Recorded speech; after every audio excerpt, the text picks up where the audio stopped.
Welcome to It's Thought Time. Today we have the wonderful Sabreen, and we're going to be talking about being a woman of color CEO and starting your own business.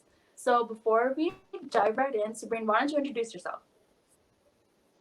Okay, hi, I'm Sabreen, and as you can probably tell from my accent, I'm from the UK, but my family is originally from Bangladesh, and I set up piya Media in 2018, and so I've just been doing that for about 2.5 years, and piya Media is my business. It's a digital marketing agency, which I set up, just over 2.5 years ago now. Great. So we're going to dive right in. So, how, if you had to choose three words to describe your being a woman of color CEO position and starting your own business, what three words would you choose? So I'm not sure if these words would apply specifically to being a woman of color. I think anybody who sets up a business will probably feel this way, but I would definitely say the first word is challenging. It's been challenging in so many different ways that I didn't even expect. Like, a lot of people talk about how it's hard work, but I think for me it was been challenging in ways that nobody ever really talks about. And I actually wrote an article about this a couple of months ago about, the painful lessons I learned in my first 2 years of business, because they were just things that nobody talks about, like kind of feeling unsupported by your friends and family because they just don't get it and things like that.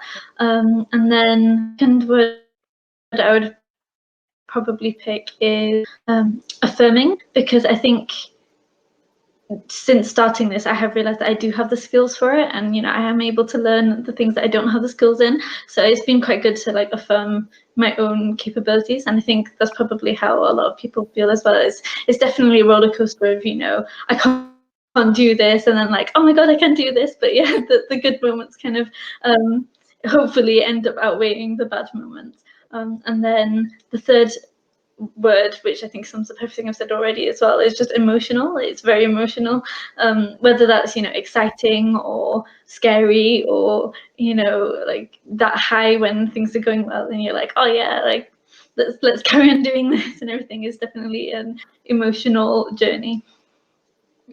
So, speaking of challenges, what do you think some of the biggest challenges you had to face starting your own business and kind of being the ringleader of every single decision you had to make? Yeah, I think you hit the nail on the head. I think one of the biggest challenges is, I think it's internal. It's that kind of having to find some way to believe in yourself enough to make those big decisions and take on all of that responsibility, and then the weight of that responsibility as well. Whether it's just you by yourself making all these decisions, or whether you have a team that you're managing. Like earlier this year, I just had my first, team of interns that I was managing, and that was a really new experience for me. So figuring out how to delegate the work that I've been so protective over for the past 2 years. And so I think challenges are usually for anybody, but I think especially for people who don't have that kind of support network in their daily life, of people who are already running their own businesses.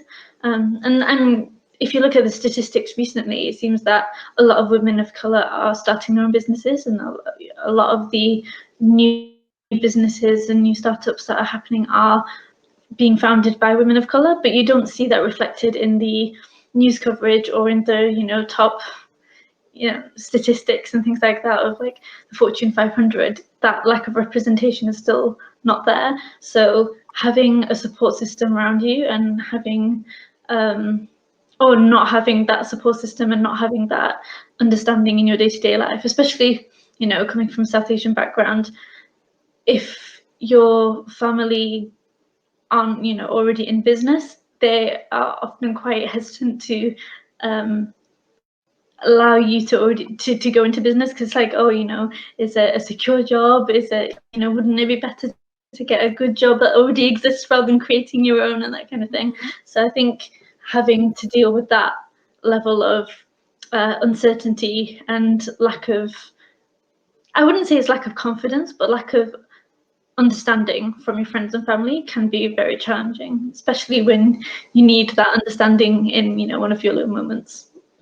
I 100% agree. And I think with immigrant families too, it's a little bit harder to kind of remove that roadblock. Like if, you know, a child comes to uh, an immigrant mother saying like, I want to start my own business, and the only thing they can really think about is like financials, like where's your financial stability, like what happens if something goes wrong, Exactly. you can't make money, like what are you gonna do? So I think that's always something that's kind of ingrained in us, like get your education first and then whatever you want to do you can do after, because then you always have that college education to kind of like fall back on. But I Mm-hmm. think, and that we also need to have that kind of like self-determination that, you know, like if I don't want to go to college, I want to start my own business, you kind of have to like push through that roadblock, and hopefully by the end of it our parents or family will be understanding enough to be like, okay, I want to help you pursue this. Exactly. And I think, you know, because we're speaking as women of color as well, not just people of color, we face another strand of pressure, which is about marriage pressure as well, and the idea of like, you know, why are you spending all of this time working when, you know, you should be thinking about getting married and all those kinds of things. Right. Right. And in my early months, or like, you know, first couple of years, that was definitely something that I think my parents were worried about. They were like, you know, when's she going to get married? I got married a few months ago, so that's not a stress for them anymore. But it was just definitely kind of like, what is she doing? Why is she wasting her time in her bedroom on her laptop all the time when she should be, you know, thinking about, you know, starting her own like marriage and family and everything. And I think that deprioritization of women's careers, because of this whole like idea, and I think it is cross cultures as well, this idea that women have to job and they should be focusing on other things rather than a career. I think it's so misleading because it puts women at a disadvantage automatically of, you know,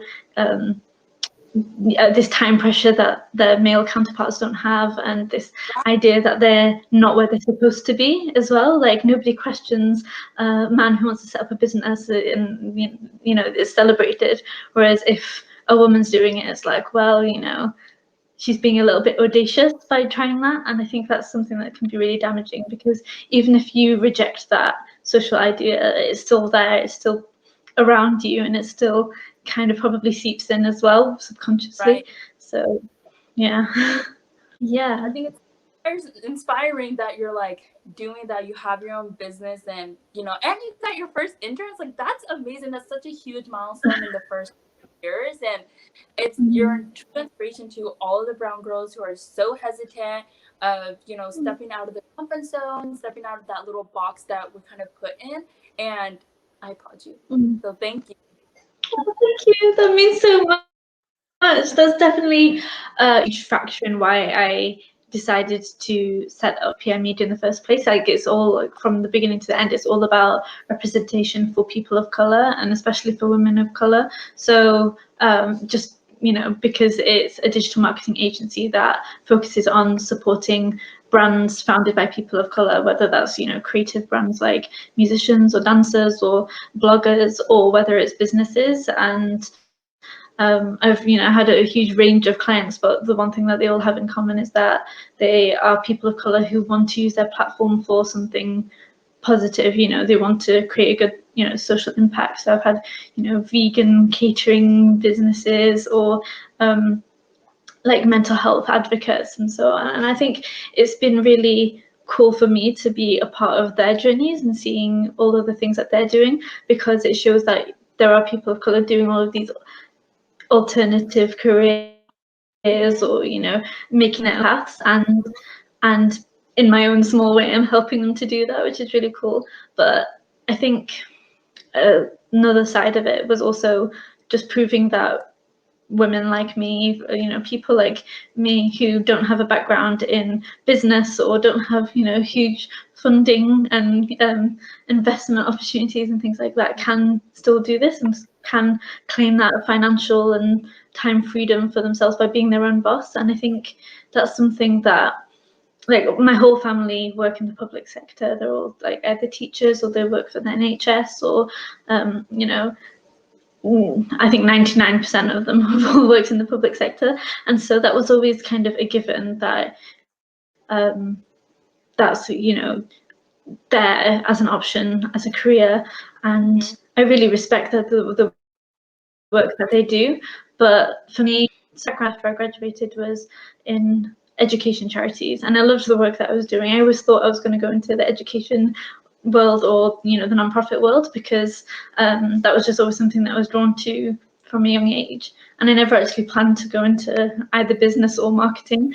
That was all by accident.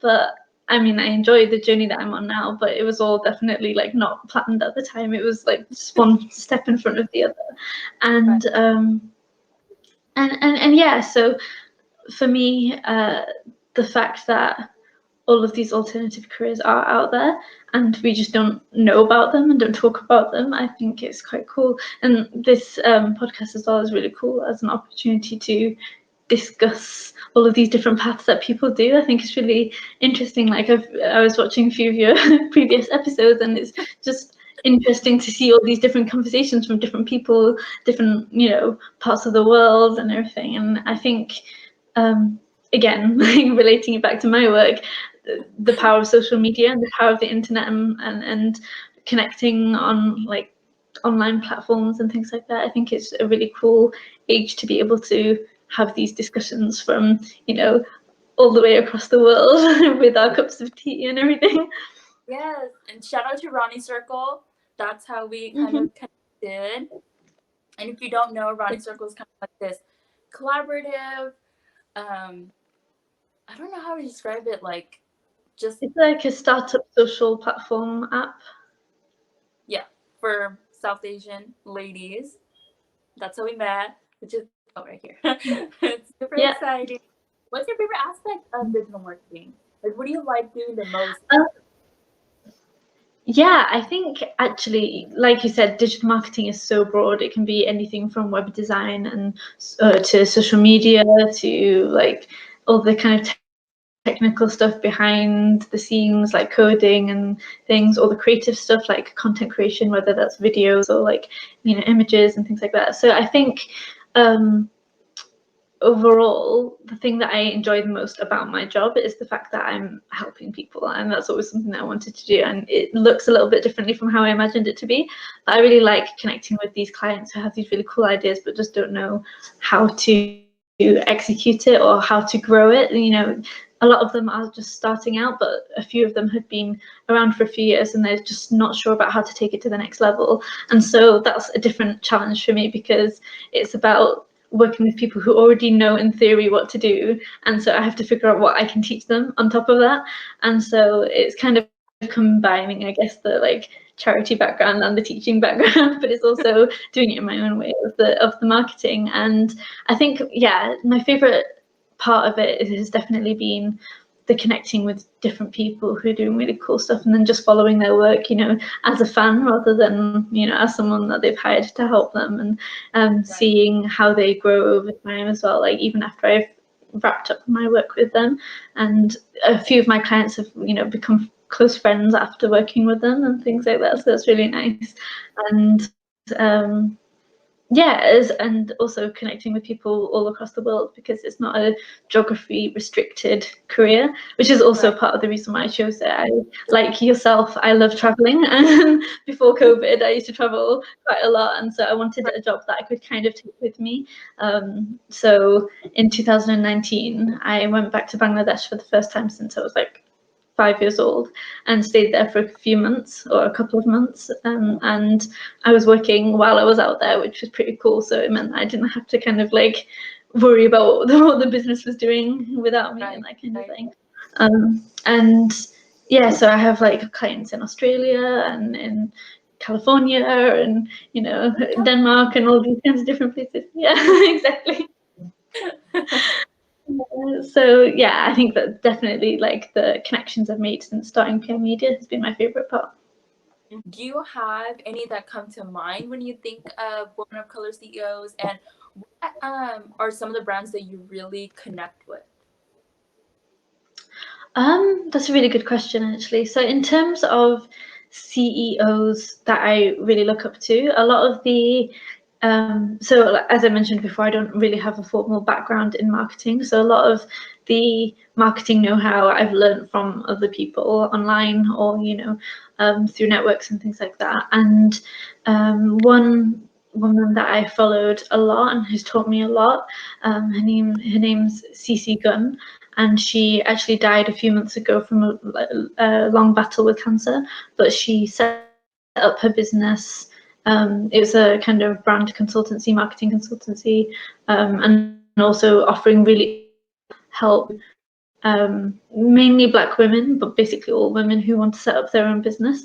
And she set that up when she was first diagnosed with cancer because she knew that her own work wouldn't be able to cover the insurance and everything, and her insurance wouldn't be able to cover all of the treatment, and so she wanted to be able to earn money while she was going through chemo. So she set up her whole business while she was doing that, and she was called the Six-Figure Chick. And since she died, her family have carried on her legacy, but she helped thousands and thousands of women through resources, courses, things like that. And I actually paid tribute to her on my PM Media account when I found out that she died, because she definitely had a huge impact on me, and just knowing that I could do that.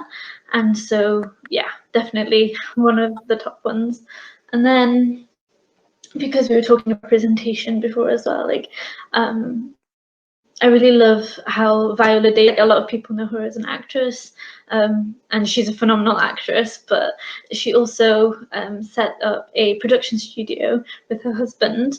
I Oh, think it was a couple of years ago now, and that's all about creating films and I think TV series as well, that center people of color and Black people and their stories and their voices. And I think that's such a powerful move to do.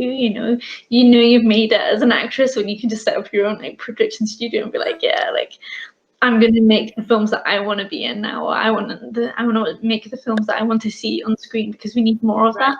So yeah, and because the media like began with just like mainly creative clients, it was all about representation in the media industry at all levels, behind the screen, behind the camera, all of that kind of thing.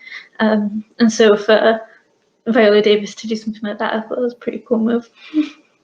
So last question that I think is really important, especially um, being women of color. Like, what steps do you think leaders should take to have more women and women of color in higher leadership roles? Because I was reading this report called Women in the Workplace for 2020, and it talks about, yes, there's a lot of women in like managerial roles, but as you kind of climb up the ladder, there's less and less representation, and especially with Right. Fortune 500 countries, companies. I don't know if it's similar in the UK, but in the US, like the representation is so small, and Yeah. we're I think companies are trying to take more steps, like, oh, talking about diversity and inclusion, but that number is definitely not as reflected as much as I think a lot of myself and my peers would have liked.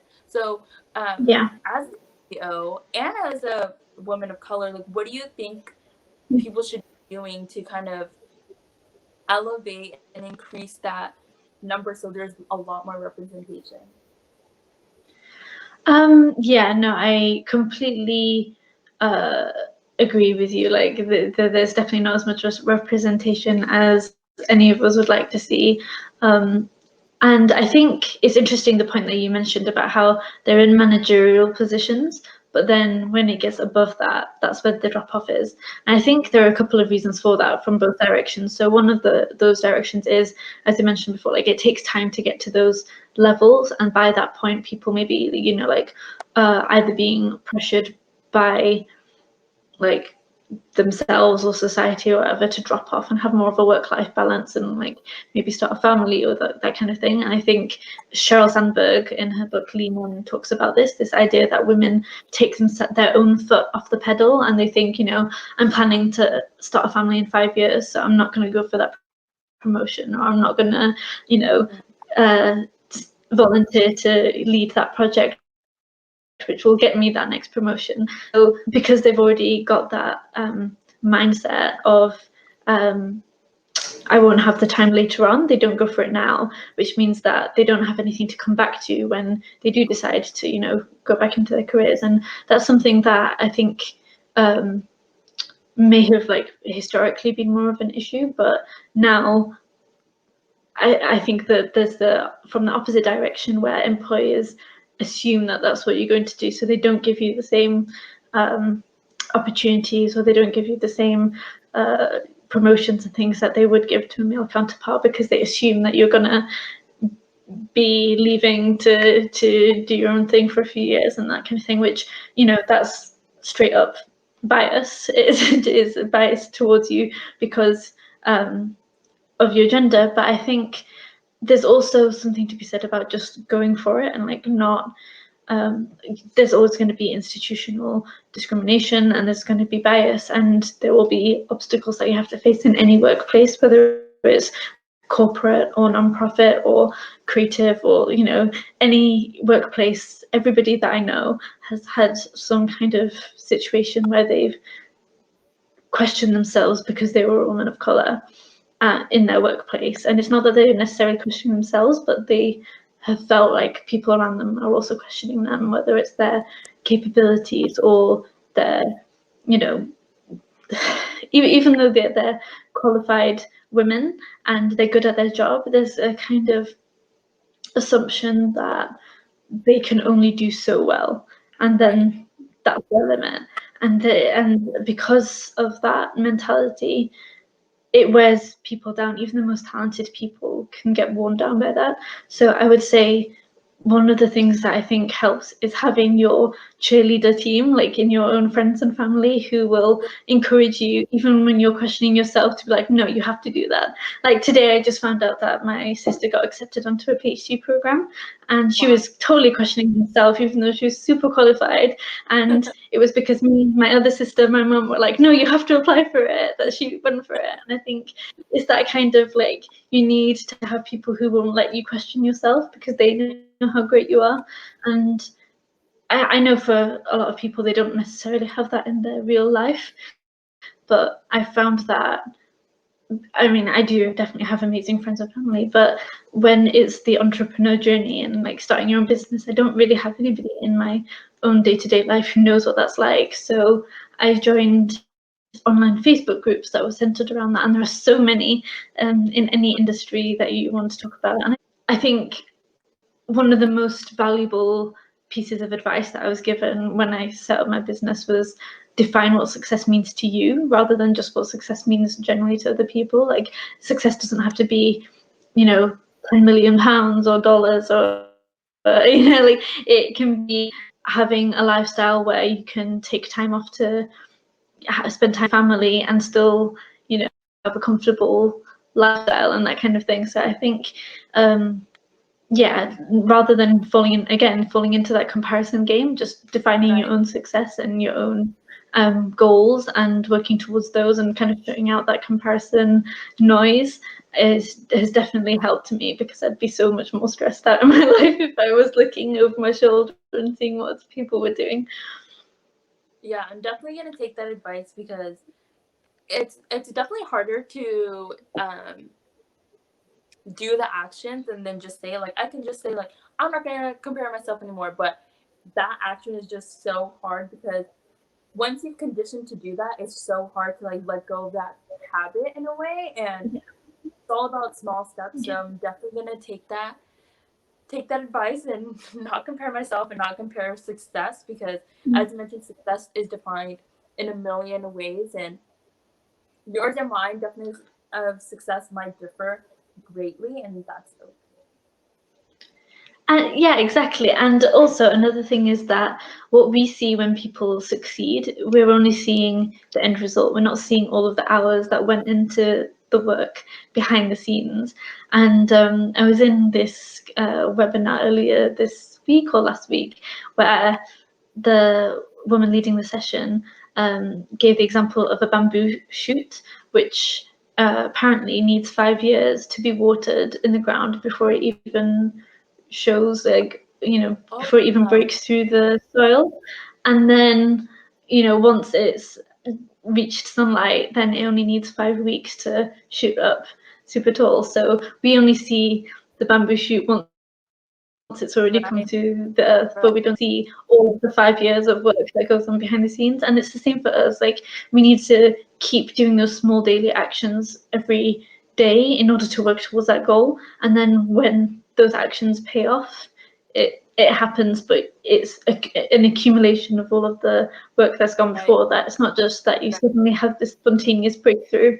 So I Yep. think I think that is something I still have to remember, but definitely, like, definitely, like, it's I'm seeing the results of things that I did 2 or 3 years ago now, and I'm realizing that all of the knowledge that I've accumulated over time is paying off now, and I can only imagine what it will be like in 10, 20 years. So I still have to remind myself of this, and I would urge anybody who is going through the same thing of, like, I'm not doing it fast enough, I'm not getting results fast enough. Like, it's okay, just keep going, and you can't even predict when it will actually pay off, but it will. It will. Hmm. That's, that actually was gonna be a next question anyways. Like, what advice would you give? But I think you handled everything so.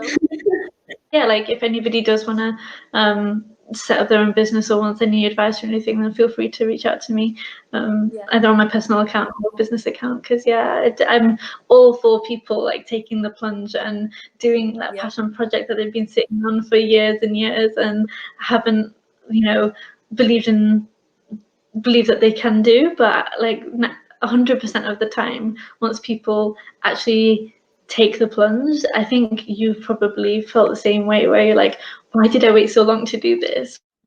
Because Right. actually, Oh, that's I'm enjoying yeah. it so much.